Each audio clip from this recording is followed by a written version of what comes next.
A graça e a paz. Pode se sentar, meus irmãos. Que alegria para a gente estar nessa casa, que a gente já ama tanto. O Mevan, nós temos ótimos amigos no Mevan e que bom conhecer mais uma extensão dessa casa bendita. Que bom que você está aqui, meu irmão, nessa manhã. Você podia estar pegando uma praia, mas você escolheu a boa parte. Tem tempo para todas as coisas, né, gente? Tempo para todas as coisas. E o Senhor se alegra também em nos dar refrigério através da natureza que Ele criou, através da comunhão com os irmãos, da cafeteria construída aqui para você ter um tempo de comunhão também. Mas nós precisamos de dar a primazia dos nossos afetos, do nosso tempo, da nossa atenção àquele, ao único que é digno. E que bom que você está aqui. Bom, eu sou a Helena do João. Nós somos casados há 35 anos. Temos 4 filhos. A Clara, o Miguel, o Arthur e a Sofia. O Miguel é casado com a Thaís e me deu um dos maiores presentes que eu recebi na vida, o Tito. Sou avó e que deleite que é ser avó. Que coisa boa. Já me diziam que era muito bom, mas olha, superou as expectativas. É muito bom ser avó, é um privilégio. Ver os filhos dos filhos, né? Que bênção. O Arthur e a Ruth também já são casados. E em breve a gente crê que o Senhor também vai alargar as fileiras de netos, né? E pela graça do Senhor nós estamos aqui para servir vocês. Não há mérito em nós, mas aprove o Senhor compartilhar com a gente a palavra e nós queremos trazer para vocês a porção daquilo que Ele tem ministrado no nosso coração. Amém? Senhor, nós bendizemos o Teu nome. Agradecemos ao Senhor porque é a Tua palavra. Senhor, que eu não seja empecilho, que o meu intelecto e até mesmo o dom que o Senhor me deu não seja empecilho para que o Senhor fale aos nossos corações o que o Senhor quer falar. Que o Teu Espírito Santo nos convença daquilo que precisamos ser convencidos. E ensina-nos a andar nos Teus caminhos, Pai, vivendo a Tua vontade plenamente, em nome de Jesus Cristo. Amém. Abra sua Bíblia comigo em Apocalipse, capítulo 1. E nós vamos ler a partir do verso 4. Eu estou na nova versão transformadora, a NVT. Então ela pode ser um pouquinho, não sei se vocês têm para colocar aí no telão, mas eu estou com a NVT, e mesmo que esteja diferente, é a mesma palavra, ok? Apocalipse, capítulo 1, a partir do verso 4. Eu, João, escrevo às 7 igrejas na província da Ásia. Graça e paz a vocês da parte daquele que é, que era e que ainda virá, dos 7 Espíritos que estão diante de seu trono e de Jesus Cristo. Ele é a testemunha fiel destas coisas, o primeiro a ressuscitar dos mortos e o governante de todos os reis da terra. Toda glória seja àquele que nos ama e nos libertou de nossos pecados por meio de seu sangue. Ele fez de nós um reino de sacerdotes para Deus, seu Pai. A Ele sejam a glória e o poder para todos sempre. Amém. João, exilado na ilha de Patmos, teve uma visão, uma revelação de tudo aquilo que haveria de vir.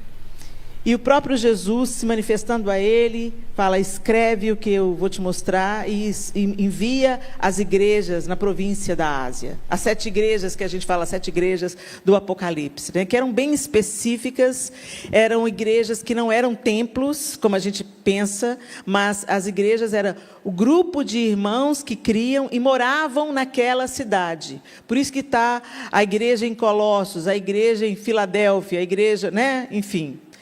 A igreja em Colossos, não, a igreja em Colossos foi Paulo que enviou, né? Mas a igreja em Éfeso, a igreja em Filadélfia, a igreja em Esmirna, Tiatira, Laodiceia, e ali existiam as igrejas que funcionavam como um corpo, um organismo vivo, não como um templo. Eles se reuniam de casa em casa e, quando tinham oportunidade, em praças, mas era uma igreja ainda perseguida, ainda discriminada. Não era uma igreja que já tinha sido aceita pelo Império Romano. Então, ela vivia um pouco à margem.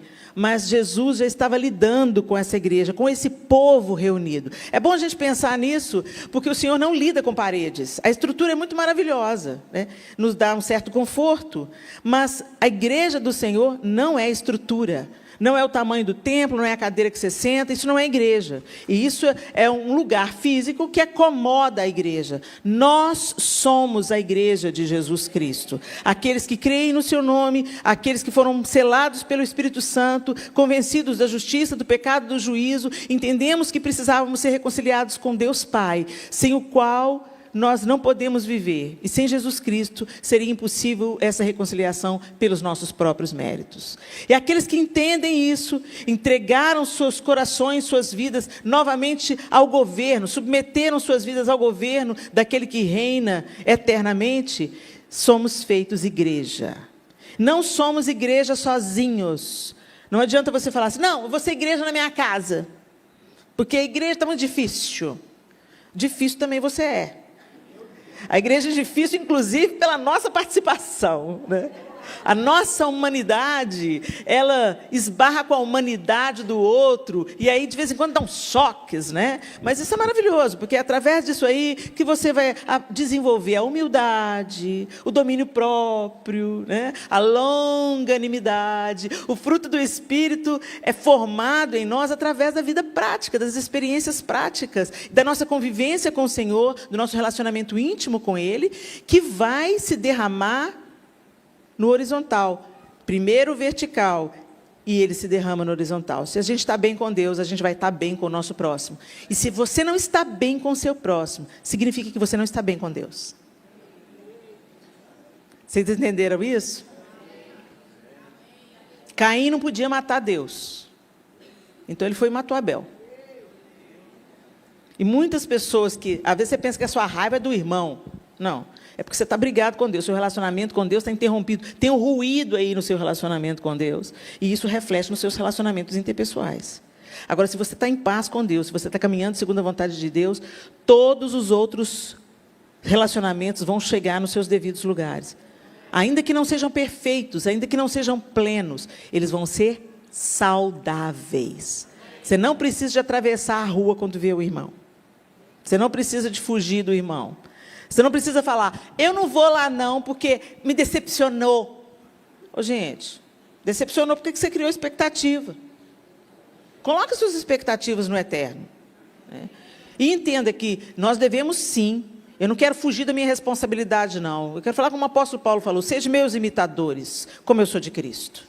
Porque hoje tem aquele negócio, não olha para mim não, olha para Deus. É uma maneira mais simples de se esquivar da sua autorresponsabilidade, de seguir a Jesus com fidelidade.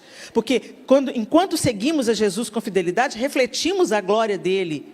E aquilo que ele tem feito na nossa vida abençoa outras pessoas. A transformação que as pessoas veem na nossa vida afeta outras pessoas. Então, sim, sejamos seguidores de Cristo a ponto de dizer que vocês podem me imitar, porque eu estou procurando imitar a Cristo. Agora, entendam, eu sou humana e eu luto com a minha carne todos os dias, como você também luta.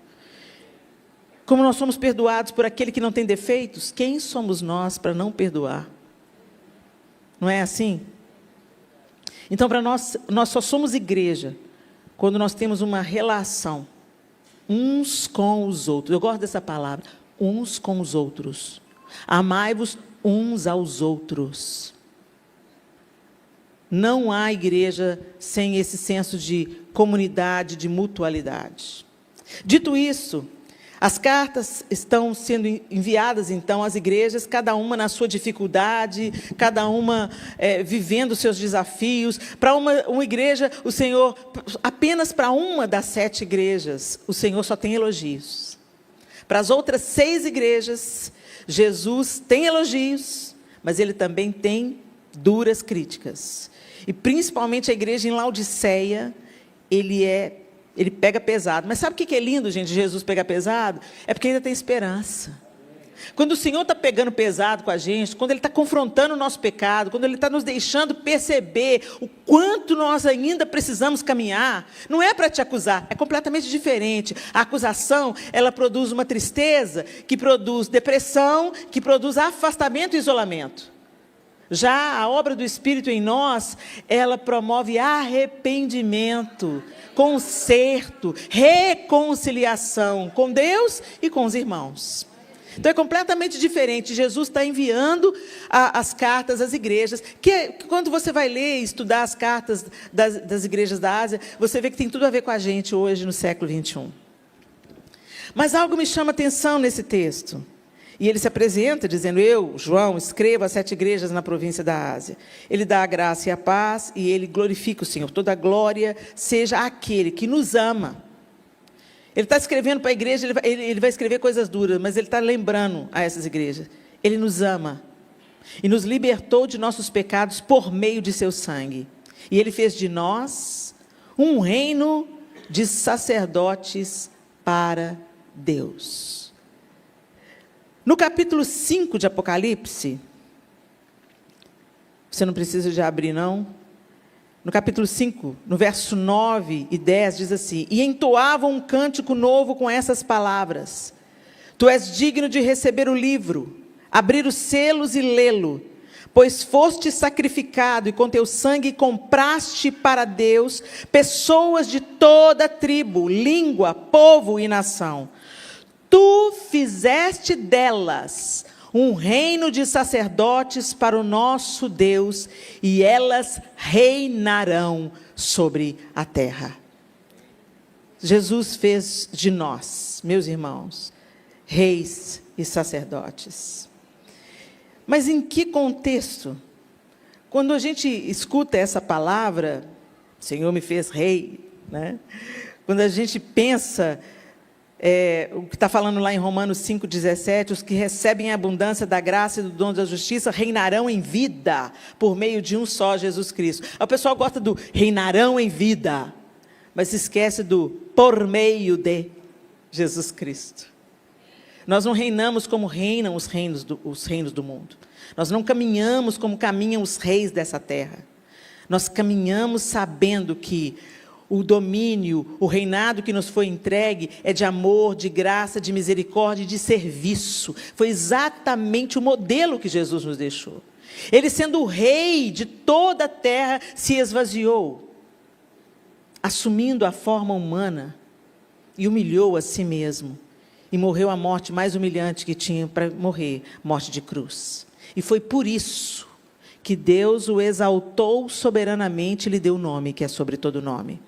Por isso que na cabeça dos judeus daquela época de Jesus, contemporâneos de Jesus, não entrava, e até hoje não entra na cabeça de um judeu, um Messias humilde, um Messias que veio para servir, um Messias que, como um dos seus últimos atos, se curva e lava os pés aos seus discípulos. Isso não cabe na cabeça de um judeu e não cabe na cabeça da gente também, no século 21. Você vai chegar para uma pessoa que não conhece a Deus, que não teve uma experiência de novo nascimento,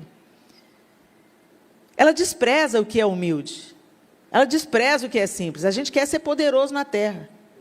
Tem até nós mulheres sabemos bem disso, né? Tem até uns tutoriais em como se vestir como rica. A gente gosta de parecer poderoso. Tem, inclusive, também a galera que lida com visual, né? Você tem que... o arquétipo da realizadora, aí você se veste assim se você quer pôr autoridade. Gente, com a gente não é assim. A autoridade que passa por nós, ela não pertence a nós, ela vem do alto. E é nesse modelo que somos então levantados como reis e sacerdotes. Muitas vezes nós pensamos também que apenas os líderes, os pastores, são as pessoas especiais, né, que têm um chamado especial.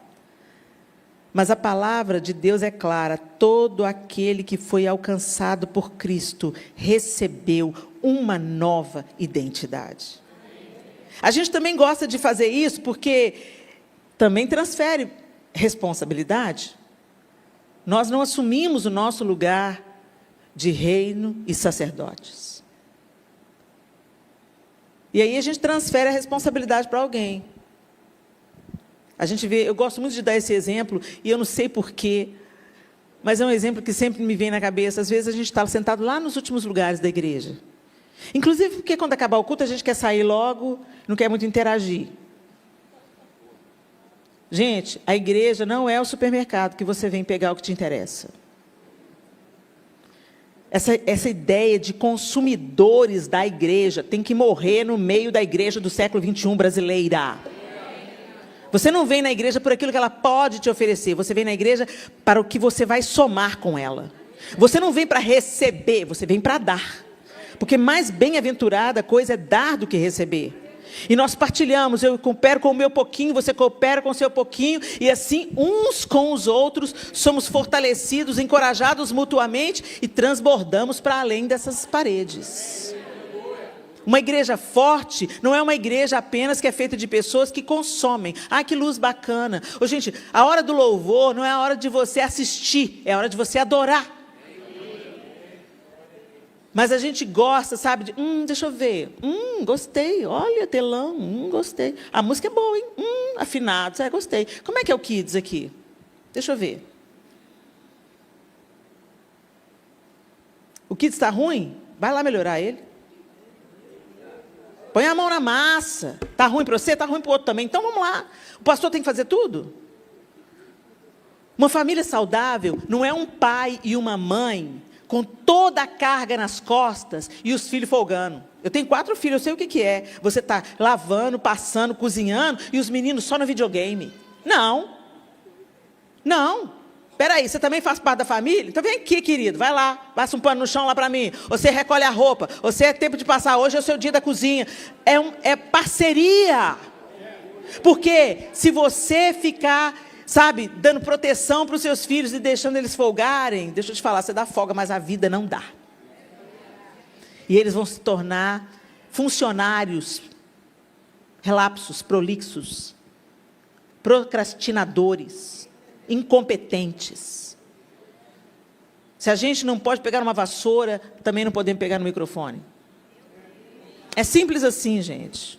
Jesus se cingiu de uma toalha. Pega a vassoura, vai lá no Kids. Faça os eu tenho uma letra boa, posso ajudar. Eu sei pintar, posso ajudar. Eu tenho uma coleção de livros infantis que pode ser abençoador sabe? Coopera. Isso gera a saúde de uma família, quando todo mundo participa. E é por isso que nós precisamos entender para que o Senhor nos chamou e por que Ele nos chama de reis e sacerdotes. Por que nós vamos reinar sobre a terra? Hoje nós já vivemos como a antecipação daquilo que esperamos. Eu não vou ser santa, não vou buscar uma vida santa só quando Jesus se manifestar na sua segunda vinda. Não, eu já vivo hoje debaixo do reino de Deus, da autoridade de Cristo, do poder do Espírito Santo. Ainda que o mundo que eu more nele esteja quebrado, eu estou debaixo de outro governo. E esse governo é que me ensina como eu caminho, como eu trato o meu semelhante, como eu interajo na terra como cidadã. Tem gente também que pensa que o crente não é cidadão. Fala assim, política e religião não discute. Por isso que é cheio de falso profeta nos púlpitos e é cheio de corrupto nos lugares de autoridade. Porque a igreja se esquivou da sua responsabilidade. Nós não colocamos a nossa esperança na política. Definitivamente não. Nós colocamos a nossa esperança no eterno. Mas nós temos uma responsabilidade, enquanto estamos na terra, para agir com justiça. Para sermos espelho referenciais de justiça. Para lutarmos pela causa daqueles que são menos favorecidos. Quando a igreja faz isso, não precisa esperar nada do governo. Vocês estão entendendo? A igreja tem que levantar certas bandeiras, a igreja tem que abraçar certas causas, a igreja tem que se assentar com o vulnerável, a igreja que alimenta viúvas e órfãos, a igreja. E se nós não ocupamos o nosso lugar de reino e sacerdote, promovendo a justiça social onde a gente está abrindo brecha para outras pessoas sequestrarem causas legítimas apenas para se dar bem. Nós precisamos de nos posicionar em todos os ambientes, em todas as esferas. E eu não sou daquela galera dos 7 montes, não. Desculpa, eu não sou. Né? Porque eu acredito o seguinte, cada um de nós tem um papel em qualquer lugar que a gente estiver. Eu não sou crente na igreja e deixo de ser crente quando eu estou trabalhando.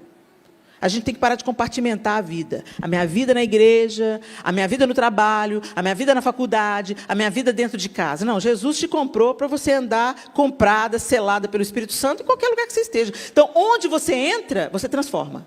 Onde você entra, a justiça vai reinar, a limpeza vai reinar, a ordem vai reinar, aquilo que é certo vai dominar. Deveria ser assim, gente, é para isso que nós somos chamados. Mas aí nós temos que nos desvencilhar dos nossos padrões de autoridade e entender que nós precisamos caminhar debaixo da autoridade espiritual. Os reis do Antigo Testamento, por exemplo, tinham autoridade para governar, para proteger, para estabelecer a justiça.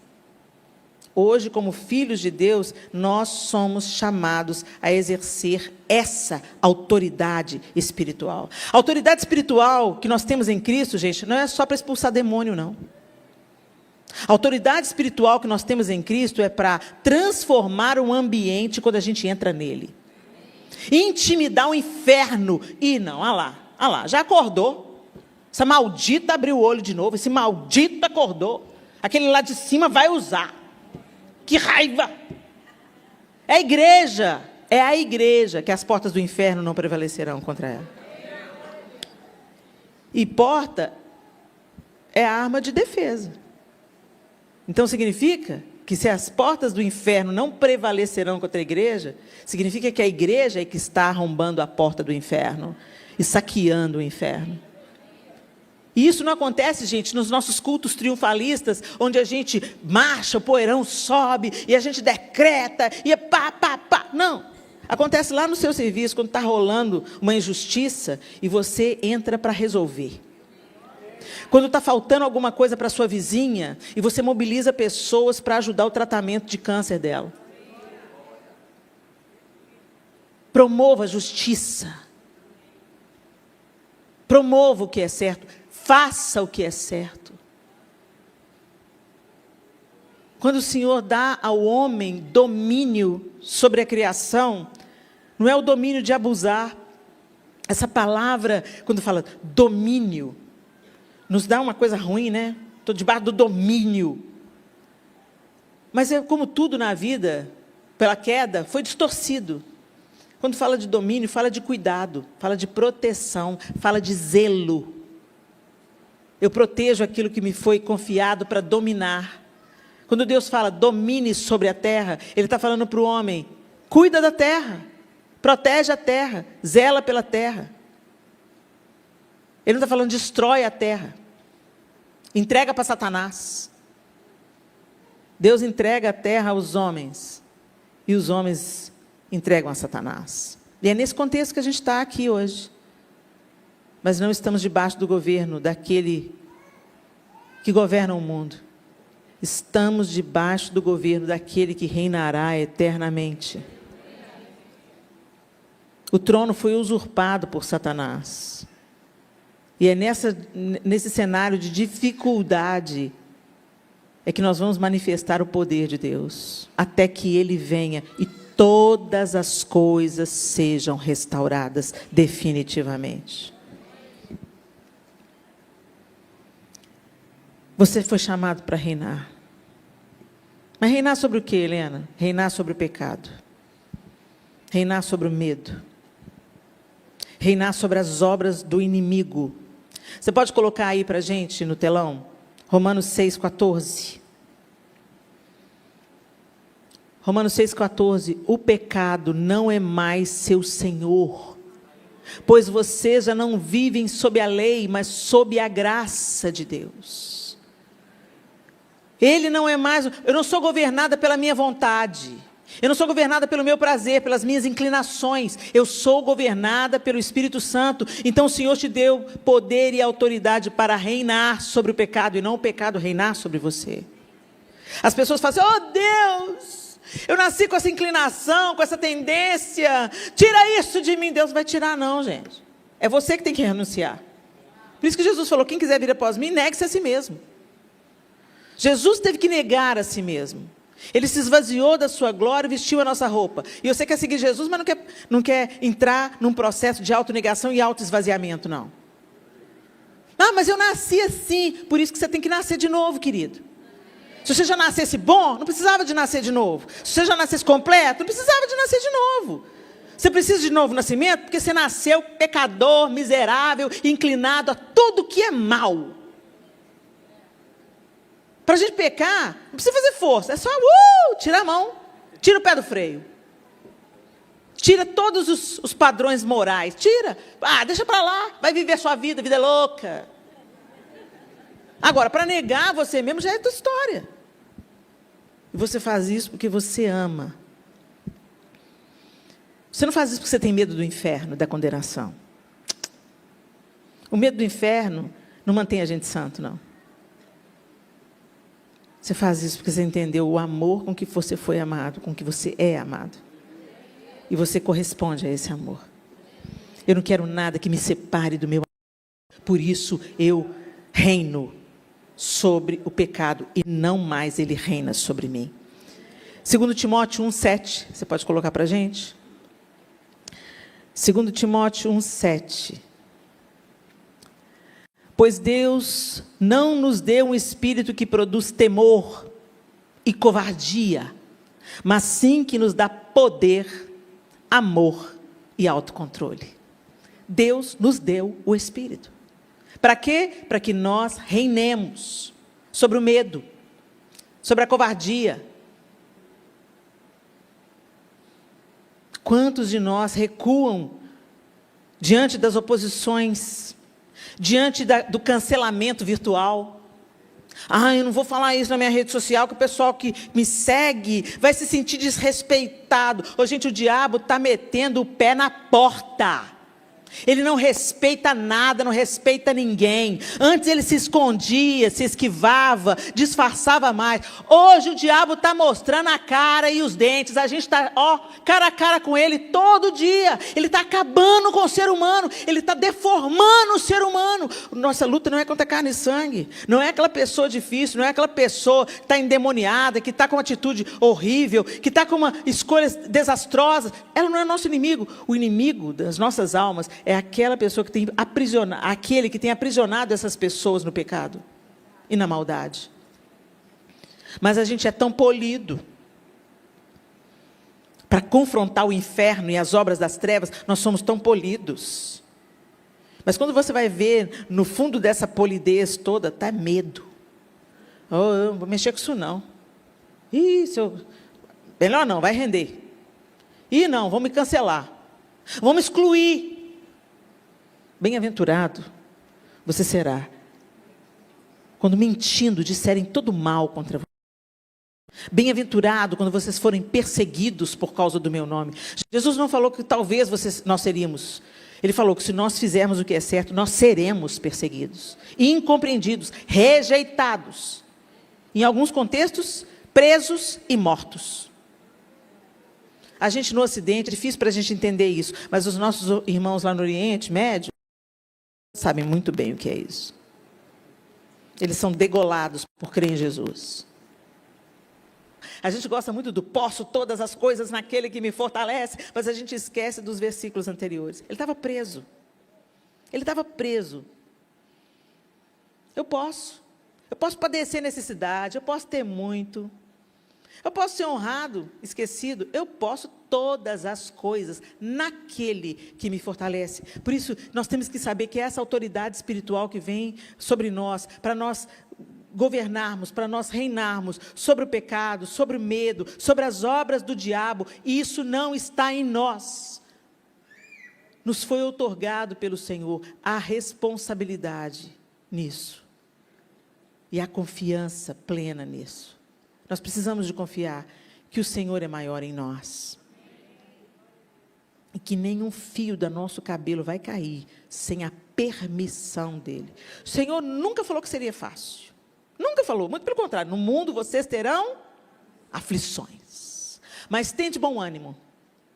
Eu venci na roupagem de vocês para que o fim de vocês não seja o fim. Para que vocês vivam eternamente. O morrer na nossa carne, embora ainda cause para nós dores, porque nós não fomos projetados para a morte, nós fomos projetados para viver eternamente. Embora a separação das pessoas que amemos cause profunda dor pela separação, nós cremos no amanhã, porque Ele vive. A gente não canta isso? Eu creio no amanhã, eu creio no reencontro, eu creio na ressurreição dos mortos, eu creio. Então vivam conforme vocês dizem que creem. Para reinar com domínio próprio e sabedoria, Gálatas 5:23. Gálatas 5 está listando o fruto do Espírito.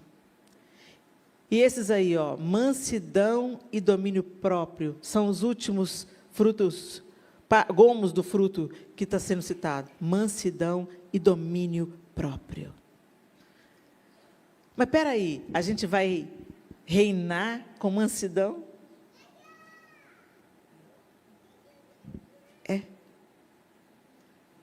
Você não precisa de gritar, não. Maior é o que está em você. Jesus mesmo nos convida: vinde a mim todos vós que estáis cansados e sobrecarregados, eu vos aliviarei. E tomai sobre vocês o meu jugo, porque o meu fardo é leve. Mas Ele não para aí. Aprendei de mim, que sou manso e humilde de coração, e achareis descanso para as vossas almas. Por que a gente está cansado? Porque a gente quer ser rei no modelo humano. A gente quer reinar nos padrões terrenos. Não, o pessoal vai saber que eu sou cabeça e não sou cauda.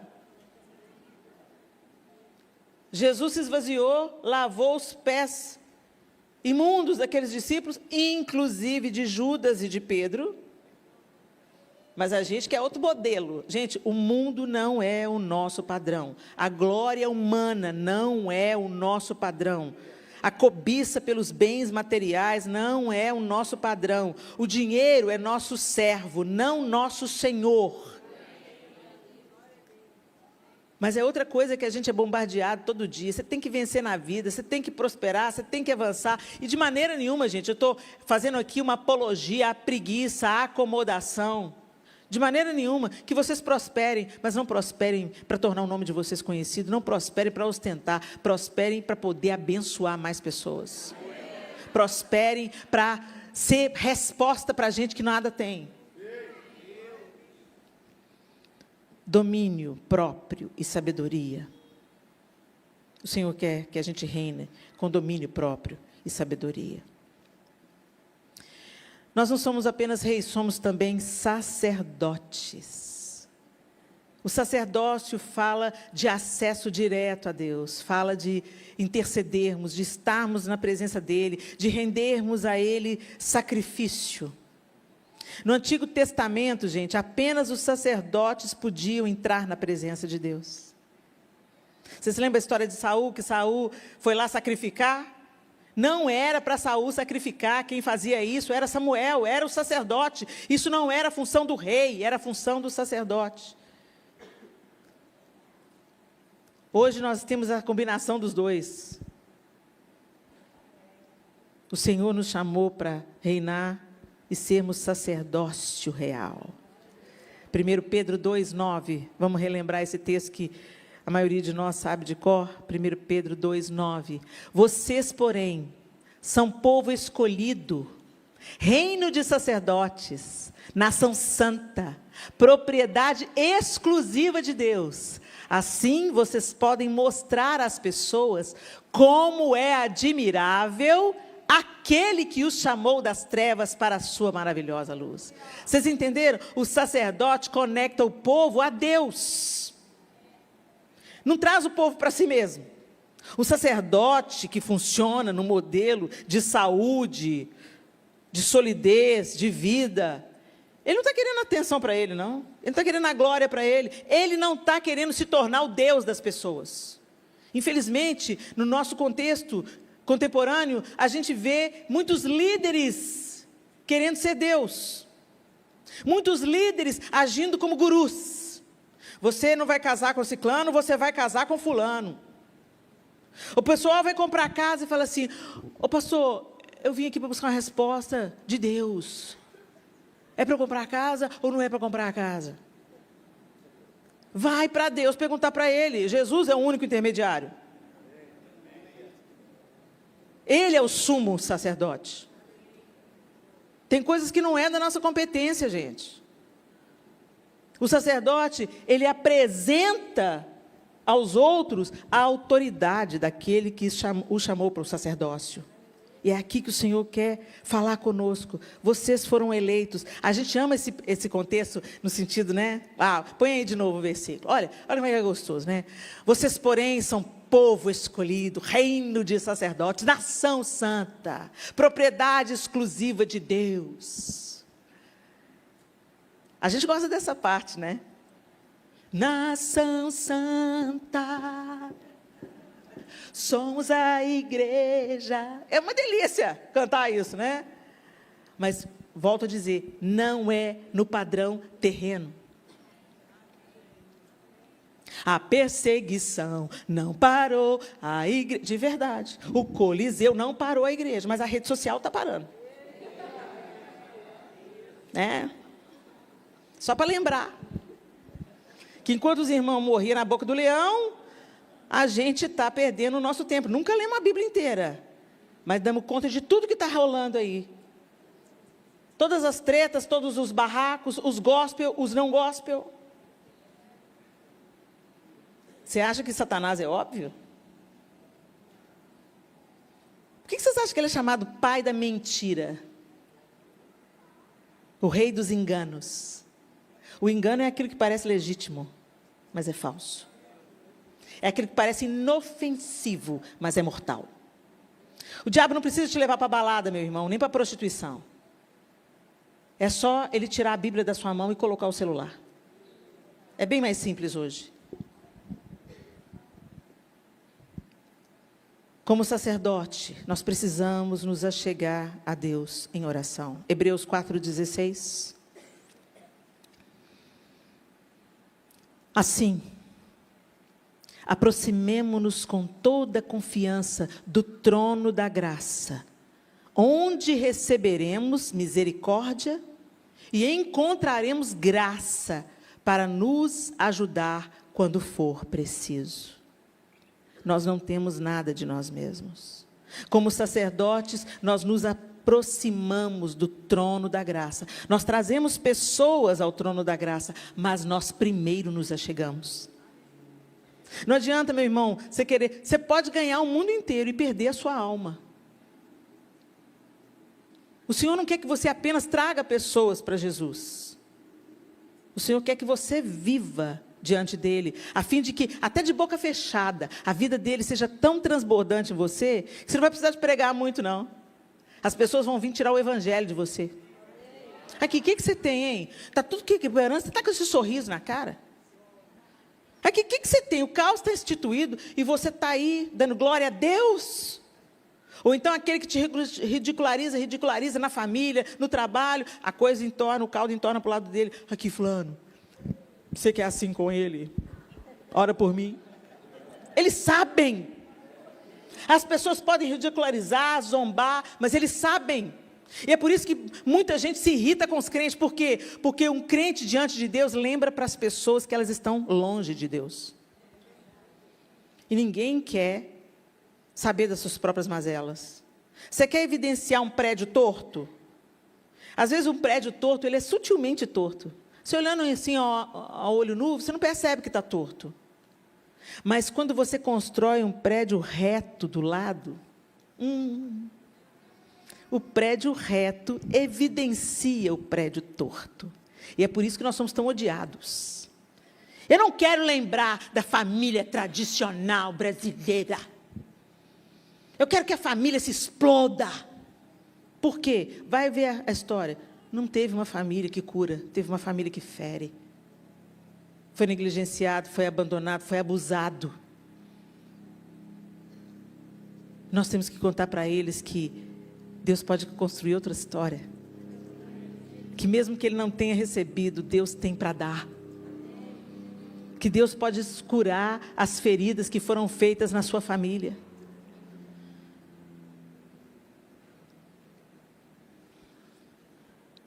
Nós precisamos nos achegar a Deus em oração. Nós precisamos de oferecer sacrifícios espirituais, de louvor, de gratidão, de boas obras.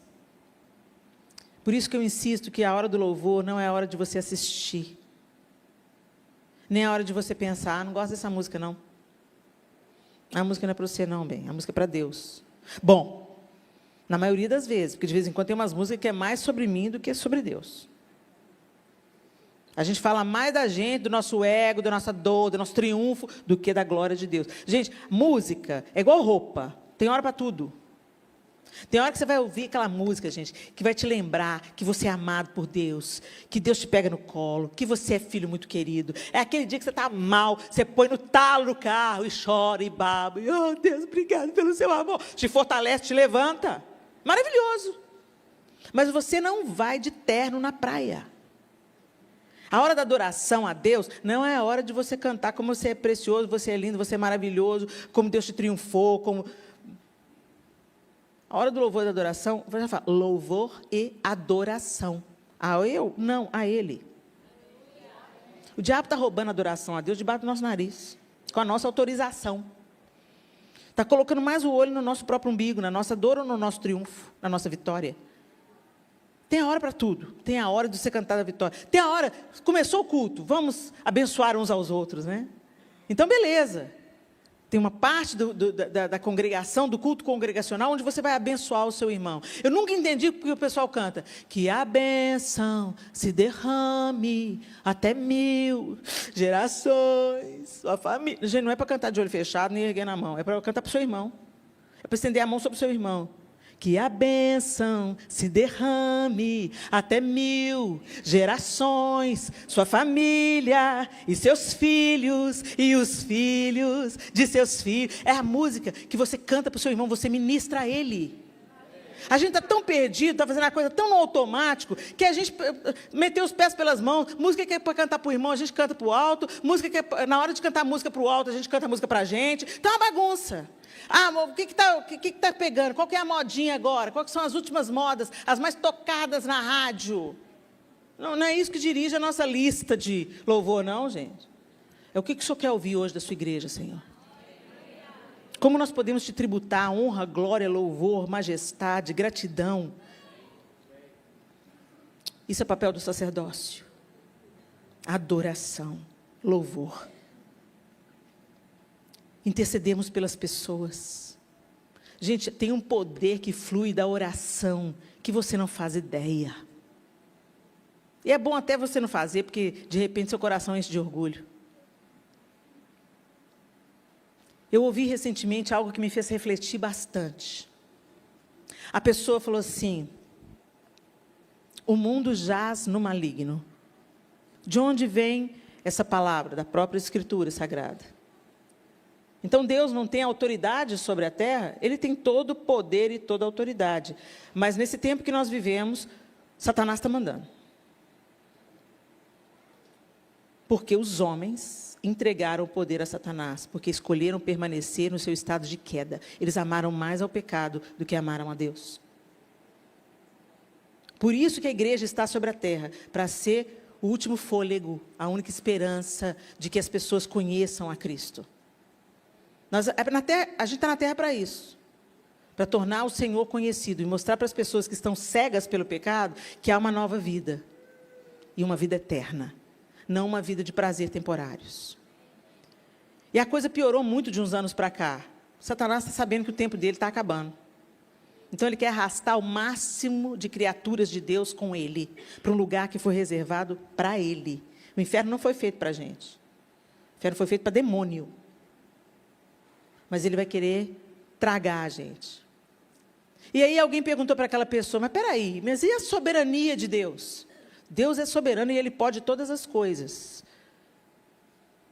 Mas Deus age na terra hoje através dos seus santos. Por isso a igreja precisa orar. Aqueles que estão conectados com Deus estão orando o que Ele quer trazer sobre a terra. Por isso que você tem preguiça de orar. Por isso que quando você começa a orar, dá o sono quando você começa a ler a Bíblia. Se o irmão fica mais empolgado na oração, a gente já fica trocando de perna. Aleluia. Oh Deus, abençoa o irmão, Senhor. Ixi. Porque a gente não tem a prática da oração. A vivência da oração. Quando a gente está numa conversa boa, você quer sair da conversa? E a resenha dura, né? A gente estava ali na mesa conversando, né, pastor? Quando a gente... Nossa, já está na hora. Passou assim, ó. Conversa boa. Conversa com gente que está na mesma página que você. É tão maravilhoso. O dia que você ficar na mesma página de Jesus, a oração vai ser um deleite. Não um fardo. Quando a oração é pesada para nós, está evidenciando que nós estamos vivendo de uma maneira descompassada com aquilo que Deus quer fazer em nós e através de nós. Por isso que a gente tem que falar ao Senhor, leva-me de volta ao meu primeiro amor. Leva-me de volta, Senhor, aquele momento que eu percebi que eu precisava do Senhor, que eu dependia do Senhor. Quero ser como criança, te amar pelo que és, voltar à inocência e acreditar em ti. Mas às vezes sou levado pela vontade de crescer. Torno-me independente e deixo de simplesmente crer. É isso. O lugar do cristão não é o lugar de independência, de autossuficiência. Foi essa a proposta que a serpente fez para a mulher no jardim. Mas é claro que você não vai morrer. Você vai ser como Deus, conhecedora do bem e do mal.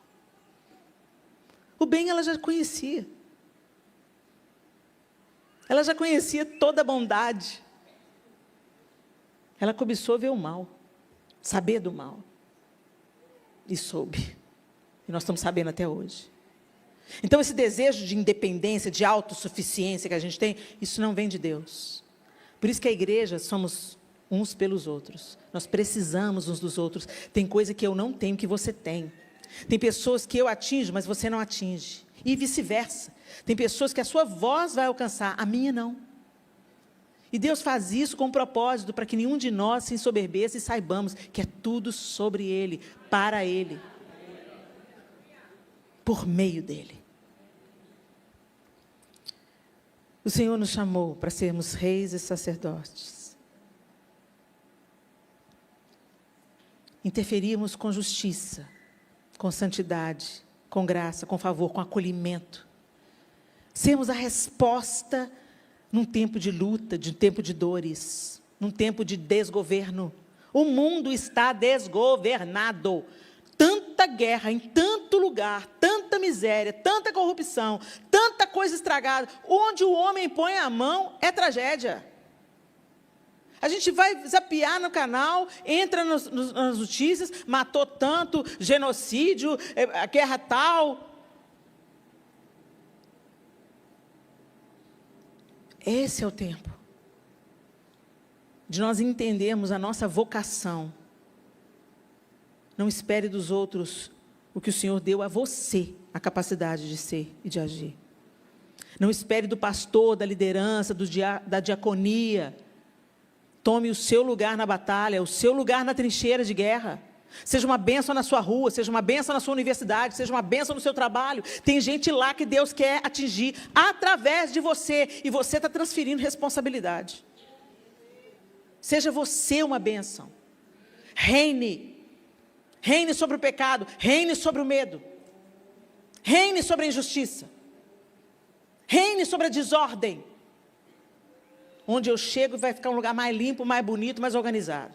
Onde eu chego as pessoas vão estar mais felizes, mais gratas, mais atentas às suas qualidades e dons, porque eu vou lembrá-las da bondade de Deus e daquilo que elas receberam do Pai.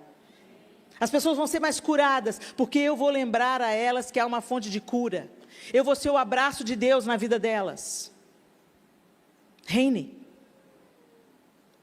E desenvolva o seu sacerdócio, através do seu reinado, leve as pessoas até Deus. Através do seu sacerdócio, se apresente diante de Deus em primeiro lugar, em dependência, em entrega, em rendição, e dizendo, o que o Senhor quer que eu faça? Onde, Senhor, o Senhor vai me usar hoje? O que é para eu fazer hoje? Sabe, gente, se a gente abrisse o olho e falasse, Espírito Santo de Deus, o dia é teu. Para a tua glória, me governe, me dirija, me mostre onde o Senhor quer ser resposta, onde o Senhor quer ser alívio, onde o Senhor quer que eu derrame os dons que o Senhor me entregou, onde eu posso servir melhor ao Senhor, servindo ao meu próximo. Mas a gente está na mentalidade do mundo que quer ser servido, que quer ser visto. E aí você vai descobrir que quando você encontra a sua vocação, você é resposta na vida dos outros, a resposta chega na sua própria vida. Gente, não tem alegria maior do que você se sentir um instrumento hábil, útil, afiado nas mãos de Deus. Ele já disponibilizou tudo. Nós lemos aqui os textos. Autoridade, nos selou com o Espírito Santo, nos deu dons. Mas aí você vai lá para a internet e compara o seu dom com o dom da outra. Ah, não. Ah, olha aqui, que benção. Nossa, tantos seguidores. Aleluia, né? Olha, usa ela, Jesus. Você não precisa de mim, usa ela.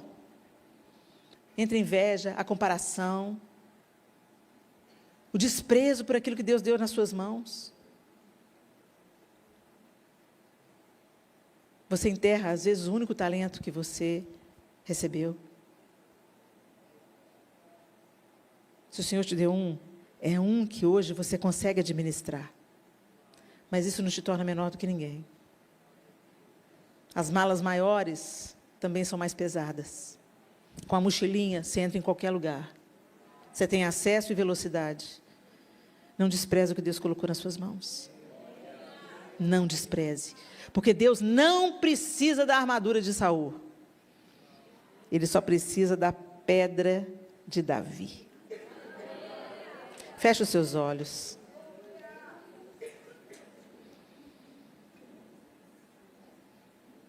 O Senhor nos chamou para viver com reino e sacerdotes.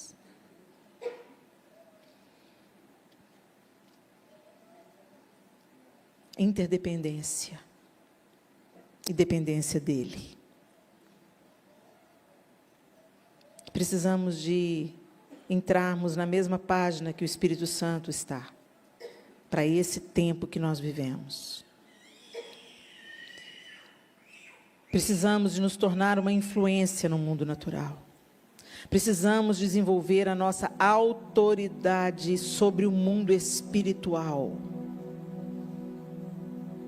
Precisamos crescer em intimidade com Deus. E precisamos nos tornar um canal da graça de Deus, tocando a vida prática das pessoas. O amor não é teórico, o amor é prático. Tem algo a ser feito para servir o outro. No secreto, no escondido.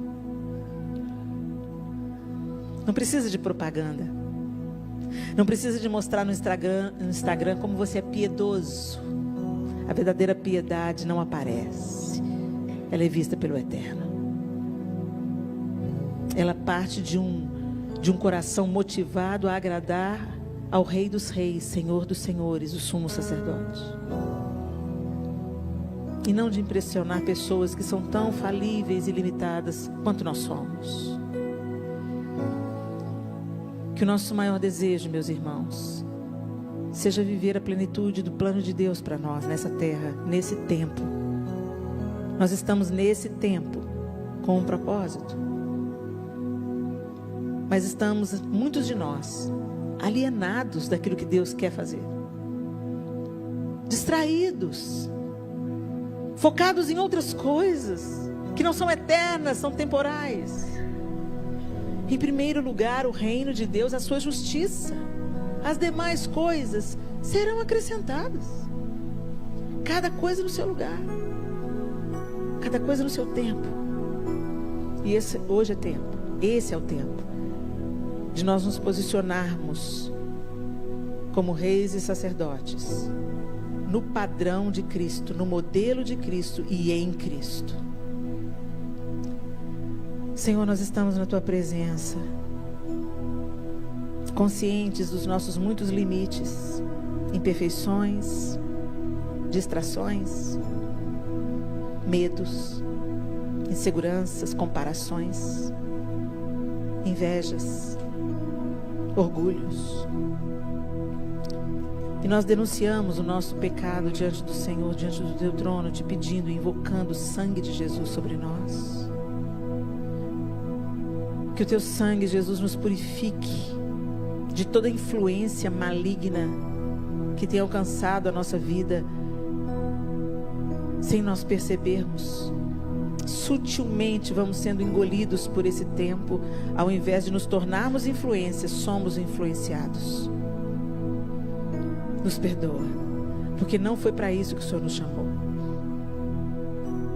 O Senhor nos chamou para reinar hoje no Teu modelo, com humildade, com serviço, com entrega, com abnegação.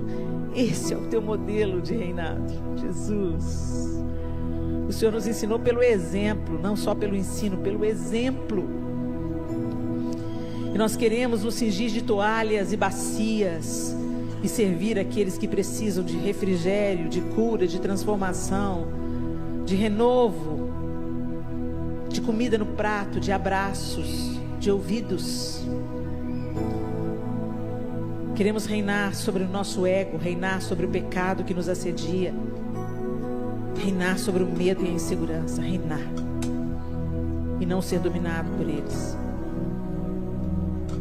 E queremos também, Senhor, viver como sacerdotes,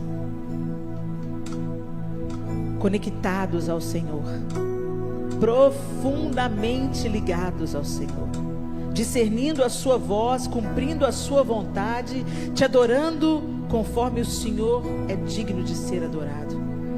E através disso, levando pessoas ao teu altar, levando pessoas a te reconhecerem como o único Deus, total e suficiente Salvador. Nos ensine, Senhor,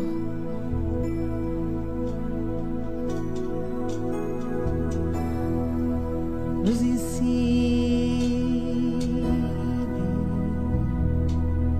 Senhor. Derrama sobre nós o teu óleo, a tua unção, o convencimento que precisa vir. Abre os nossos olhos, Pai, para as nossas próprias faltas e falhas, para produzir em nós arrependimento e mudança de direção. Toma-nos pelas mãos e faz-nos caminhar nos caminhos que traçaste. Nós queremos orar como o salmista orou no Salmo 119, Senhor. Desvia os meus olhos das coisas inúteis e faz-nos caminhar pelos caminhos que traçaste. Em nome de Jesus. Amém e amém. Que Deus abençoe vocês, meus irmãos. Que vocês sejam levantados nesse tempo de dificuldades. Esse tempo de escuridão é o tempo apropriado para a luz brilhar. Quanto mais escuro, mais a luz ganha o poder de quebrar a escuridão, ainda que seja um palito de fósforo. Quando você está num breu absoluto, você não enxerga um palmo diante do nariz, não precisa de um holofote para quebrar a escuridão. uma vela quebra. Quando a luz entra, não há mais essa escuridão, já não há mais total escuridão. Vocês estão entendendo? Então não despreza a luz que Deus colocou em você. Não despreza o poder das suas orações.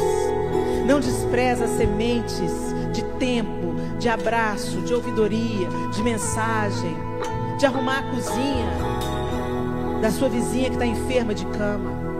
Não dispense, não despreze as pequenas oportunidades e sementes, porque de pequenas sementes Deus faz grandes florestas. Que o Senhor te abençoe, te use nesse tempo com poder e com graça, em nome dele.